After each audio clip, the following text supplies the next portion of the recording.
Sinong may birthday ngayon? Sige ba? Huwag mahiya. Dumarange talaga.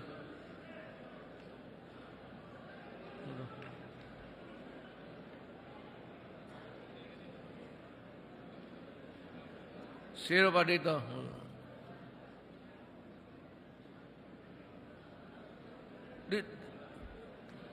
Stand in front.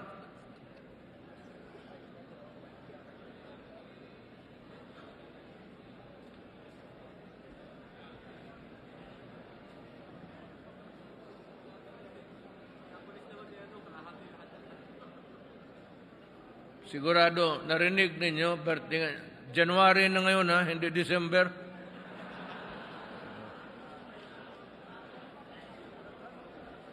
Birthday ninyo ngayon? Ngayon? Pero ngayong buwan na to.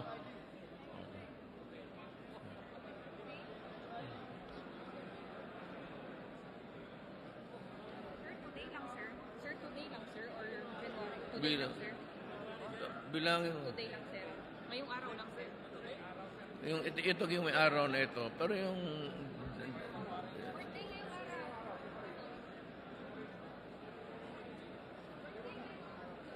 Yung itong araw na ito dito, pero yung January, ito lahat bilang. Itong araw na ito.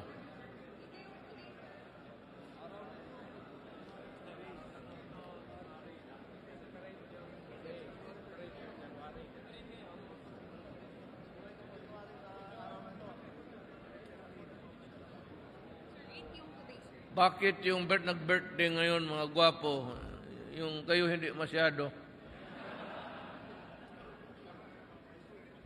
8 yung today ngayon. Ang mag-birthday ngayon, sir. 8, sir. Okay. I'm going to give you ibigay din sa pamilya ninyo, ha? Sa asawa. Ito para sa birthday ninyo, pero itong pera na ito, hindi ito pang inom. Hindi ito pang... banta kayo sa akin. Suntukin ko kayo. Ibigay talaga ninyo sa asawa ninyo. Okay? Pati dito, wala na. Lahat na, January na. God damn it, make a count. And I will, 50,000 rin. Si Senator Bongo, marami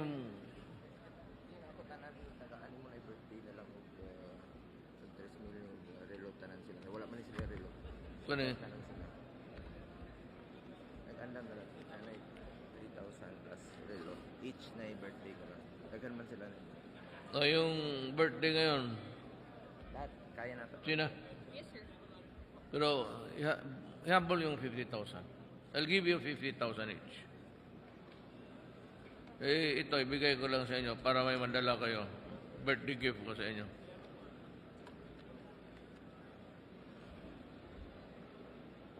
Yan, hindi yan sa girlfriend, ha? Hindi pang girlfriend yan. Ganin nyo sa anak ninyo kung ayaw ninyo. China. China yung mga hindi awardee. Yung mga hindi awardee para meron matatanggap sila lahat. Ibalik mo. Bakit mo kinuha yan? Kasi meron natagaan na yata. Mapatay ka ng ikaw ni... Lahat ng mga sarapan.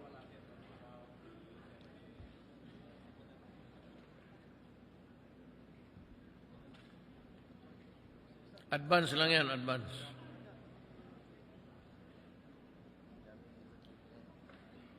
Yung awardees.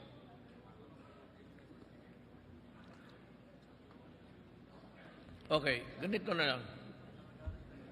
Give me a listing at I'll try to send the money tonight or tomorrow. Pinaka-latest is tomorrow. 50,000 for those who were born in the month of January. Kasi nag-ano na kayo, raise your right hand, yung pinanganak January.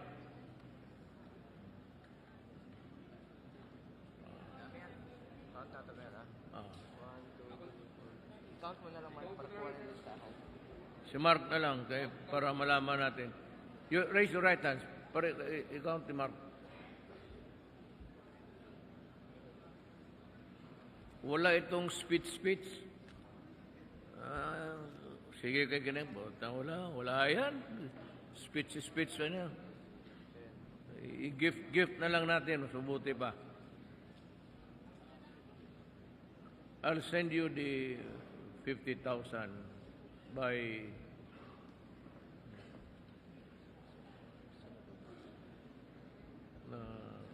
Wednesday.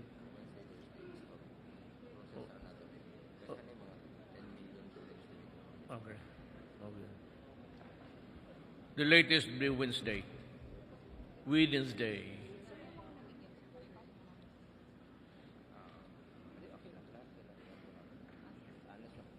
Tapusin ko ba itong speech o pira-pirahin na lang natin ito? Hindi, just to honor para lang naman sa namatay ng mga sundalo. I will read my speech. Such heroism was in full display during the Marawi operations. The 103 officers and 1,800 enlisted personnel who joined our all-out offensive against the enemy successfully regained the Mapandi, Bangolo, and Mashu bridges and recovered more than 80 million pesos of cash and checks. It does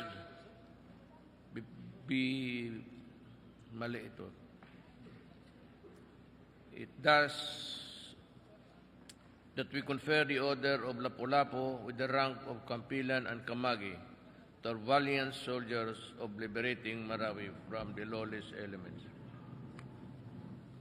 I hope that this honor, all of you will be inspired to continue to embody strength, fortitude, and resilience, and ensuring lasting peace in our homeland.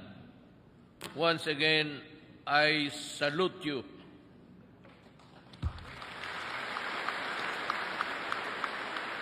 I acknowledge the Philippine Marine Corps for its invaluable contribution and accomplishment in the areas of internal security operations, maritime security, patrol, and interdiction.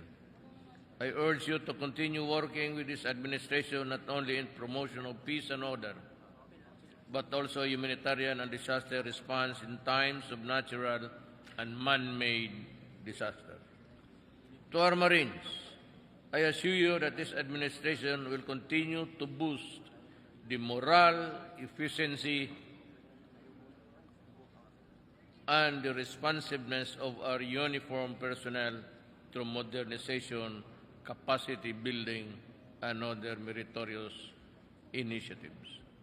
Since 2018, we have been fast-tracking the acquisition of vessels, aircraft, trucks, drones, and other equipment as part of the more than 283 billion pesos worth of projects under the second horizon of the revised AAP modernization program.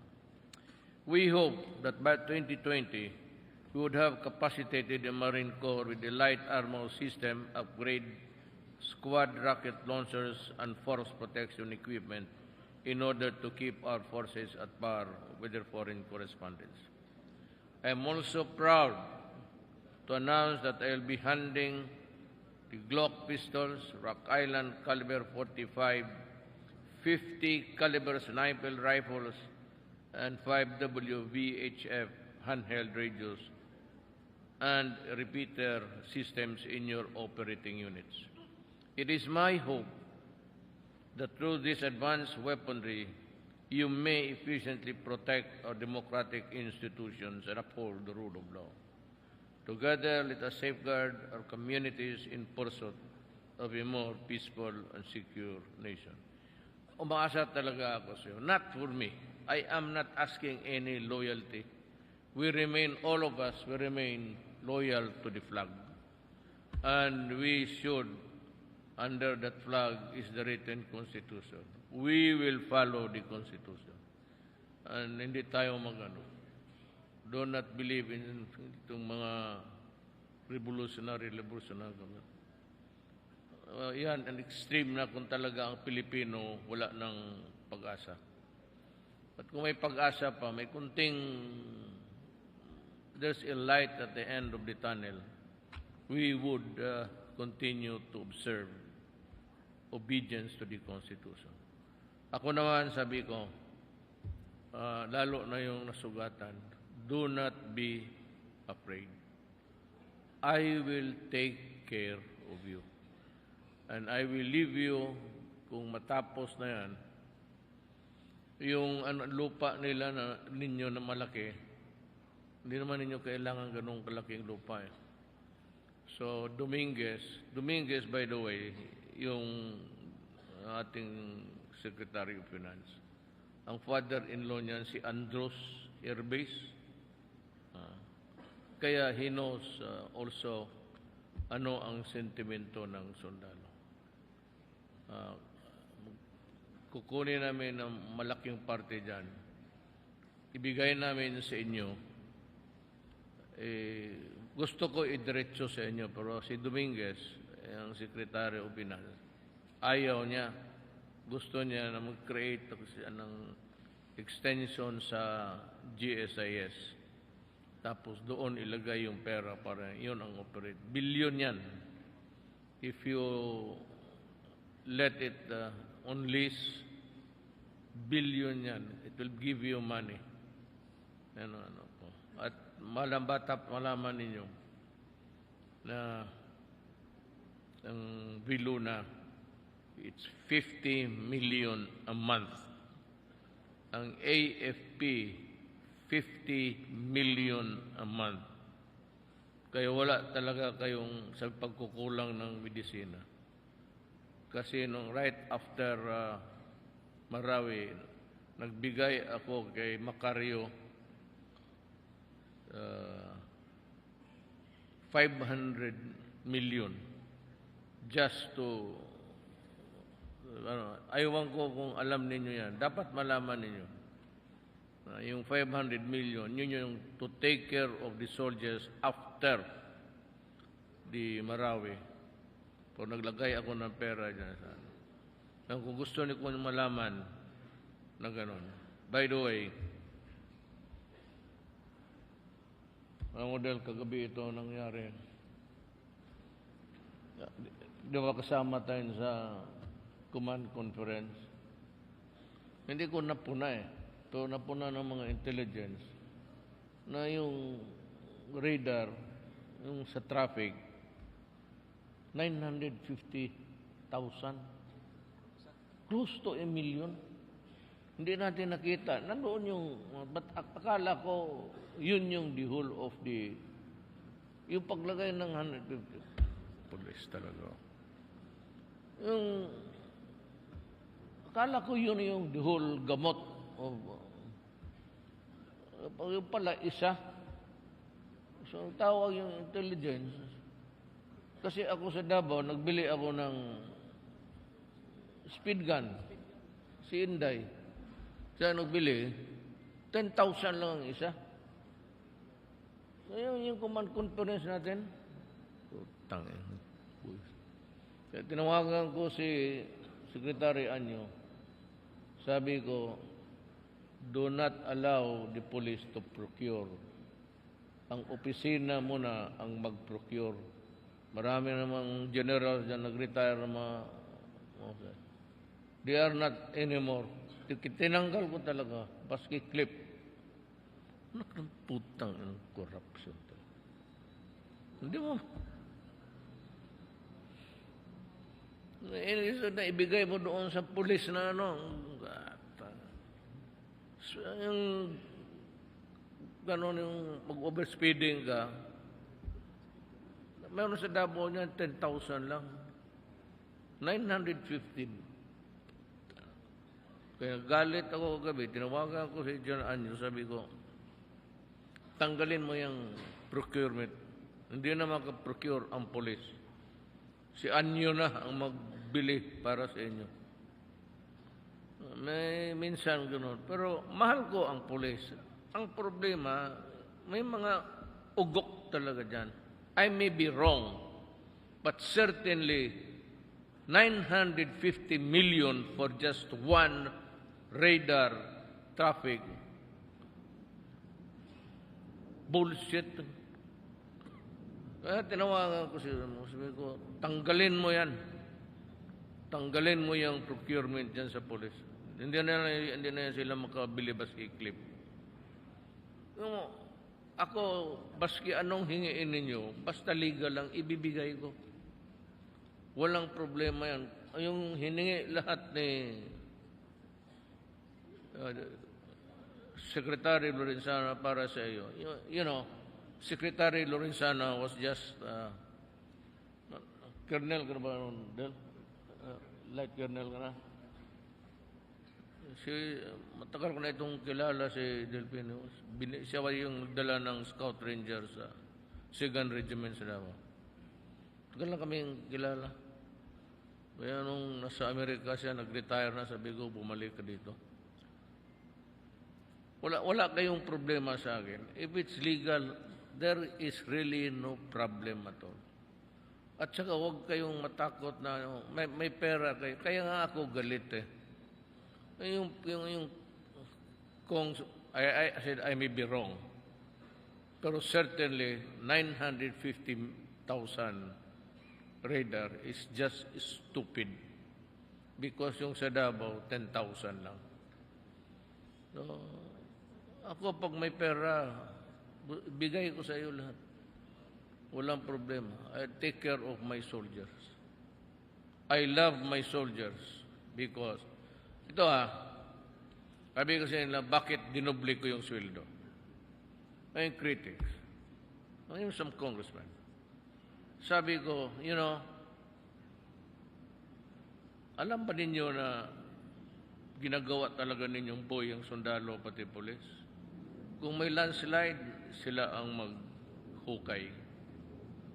Kung may tidal wave, sila yung lalangoy. Kung may gulo, sila yung pupunta. Kung madumi ang lugar, ang pulis pati ang army ang utusan maglinis kung walang iba. Kung may basura hindi na kaya, army pati pulis. Kung may gera, sabi ko, may away, pulis pati army. Sabi tayo mga civilian, ako pupunta ako ng mga kampo, at least almost 85%. Hindi lang matamaan ng bagay. Nabutas yung helicopter doon sa Marawi. Nabutas man yung helicopter, tinamaan. Punta ako sa kampo. But I go out really to yung problema ninyo, sabihin ninyo sa akin. Alam ko, matagal akong mayor, 23 years ka. I know how to handle. Hindi naman, I'm not expert, but I know how to. Kaya lahat yan sila dumaan ng Mindanao. At lahat ng si Morente of Immigration, si Goy, sa drugs, Aquino, dumaan lahat niya sa Davao. And, sorry na lang, sila rin yung kilala ko. Pero, huwag kayong magano. Ang relasyon ko sa inyo personal. Hindi man ako military. When you can come to me, huwag kayong magdalawang isip. If you think that you have a problem, ayaw ko lang sabihin. May mga ayaw kong sabihin kasi sabihin ninyo nagpapahiro ako. Pagka may problema kayo, na yung isang sundalo pumunta doon, asawa, umiiyak kasi yung bata kailangan ng liver transplant. Sabi nila sa India daw, yun lang ang gumagawa ng liver transplant. So, sabi ko, sige. Sige ko, bong, i-arrange mo sa embassy natin. Pero alam mo kasi mahirap talaga, hindi ka taga-roon. Sa ospital ka mag-standby, pagkain, lahat. Saka namatay yung bata. Yung isa hindi anak na sundalo. You must have faith in the Filipino. Mayroon tayong National Kidney Institute. Kung ano yung problema ninyo na hindi kaya, pumunta kayo sa akin. Huwag kayong magdusa-dusa, magtinginan ng asawa ninyo o kapatid mo. You ask, tawagan mo si Bong, basta sino. Sabihin mo lang, tawagan ako. And if you want to see me, anytime sa gabi araw. Basta may problema kayo at wala ng solusyon dito sa command at doon sa higher, dito kayo sa akin. At I will try to magtulungan tayo. So, hindi ko na magtagal kasi dito sa taas nakikita ko yung mga ulo ng sundalo nakatalikod pa. Pinag-usapan nila dyan. May sabot-sabot kayo dyan. Yun lang ang ibilin ko yan. Matagal ako hindi sana yung baret na yan eh. Sana magamit ninyo na bago yan, brand new. Bigay ko doon sa iba, second hand lang. Inyo bago talaga. Yung gamit na doon na sa iba, ang Marine, sabi ko, bago talaga. You have 50 allotted snipers para sa inyo. Patayin ninyo ang kalaban pag nasa crosshair na target mo yung puso pati ulo kasi kayo talagang papatayin ka ng mga walang hiya na yan. Mag-ambos pa. So, pag nadyan yan sa crosshair, siguraduhan mo. Yan ang trabaho natin. Enemies of the state, you kill them. That's my order. Buhayin mo yan. Sihatid mo doon sa kampo. Pakainin mo.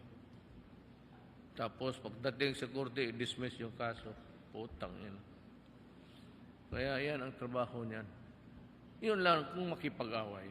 Kung naman ang tao nakasurrender, nakadupan ang hindi ka naman lalaki kung nakaluhod yan tapos we do not do that. We do not do that. Ang sundalo ko, ang Marine ko, dissented tao.